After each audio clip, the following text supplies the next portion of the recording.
Currently China has only one medium bomber, the H-6, so many people are very concerned about the Russian Tu-160 bomber, and also about the NK-32 engine used by the Tu-160. For the NK-32 engine on the internet, there is a saying that Russia will never sell to China, and even the United States cannot make this engine. Then this statement is true. For the former, Russia does not sell China NK-32 engine thing is basically true, because the relationship between Russia and China is economically close. Military prudence. China and Russia in the industrial structure is highly complementary, so the two sides have a very deep foundation for economic cooperation, and the economy can play hot. But China and Russia in the military relationship is not so close. After all, history is rarely two neighboring military powers can maintain relatively good relations. China and the Soviet Union in the last century, from the original close to turn almost saber-rattling. When two military powers neighboring, the two countries in the objective on the other side of the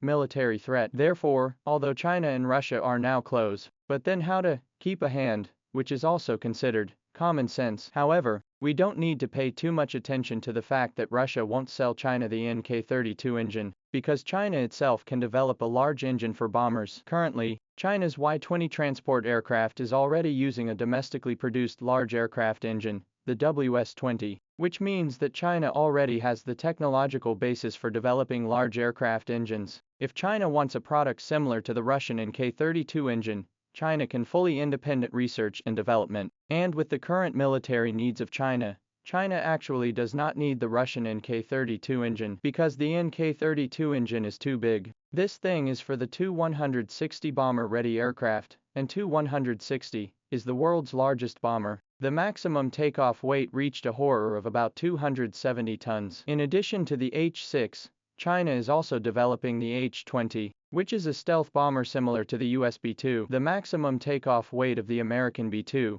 is only about 170 tons, which is about 100 tons smaller than the Tu-160 bomber. So China's H-20 is likely to be much smaller than Russia's Tu-160 bomber in terms of volume. With the volume of the H-20 naturally does not use the NK-32 engine. In fact, according to the performance specification of the H-20, it is very likely that the H-20 will directly use the WS-20 aircraft engine. On the one hand, the volume of H-20 and Y-20 is very similar. Are the maximum takeoff weight of 200 tons of aircraft? On the second hand, the H-20 is likely to be a subsonic bomber. After all, the B-2 bomber is a subsonic bomber, with a maximum speed of Mach 0.9, and the H-20, in a similar positioning to the B-2 bomber, is likely to be about the same speed as the B-2, which is a subsonic aircraft. The Y-20 is similar to the B-2 bomber in terms of speed, size, and other metrics, so naturally it's similar to the H-20. So naturally there's a huge possibility that the H-20 will use the same airframe as the Y-20. As for the US not being able to produce an aircraft engine like the NK-32 engine,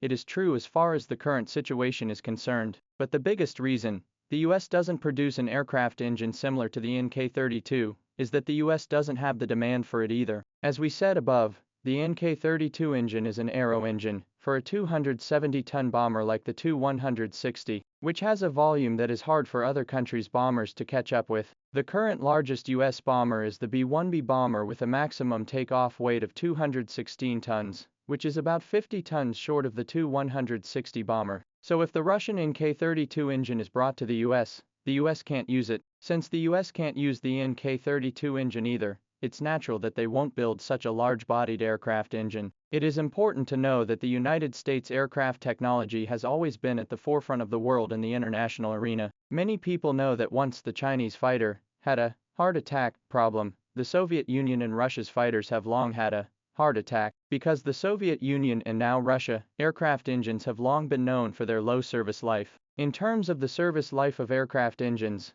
the US aircraft engines were once several times longer than those of the Soviet Union and Russia. So to say that Russia can build an engine like the NK-32 and the US can't is obviously reckless. NK-32 engine is Russia's bottom of the things, but in today's view, in fact, is not too advanced aircraft engine. You have to realize that this thing has been a product of the Soviet Union, developed in the 80s-90s of the last century. After the collapse of the Soviet Union, Russia has been in this aircraft on the small repairs. NK-32 engine has not been any revolutionary progress. As far as the technology of the NK-32 engine is concerned, One performance indicator speaks for itself: the thrust-to-weight ratio. The modern aircraft do not pursue the thrust-to-weight ratio, because the modern aircraft is very focused on the service life of the aircraft and the level of information technology. These performance indicators will squeeze the aircraft's thrust-to-weight ratio. The NK-32 engine itself is not outstanding service life, and as a product of 40 years ago,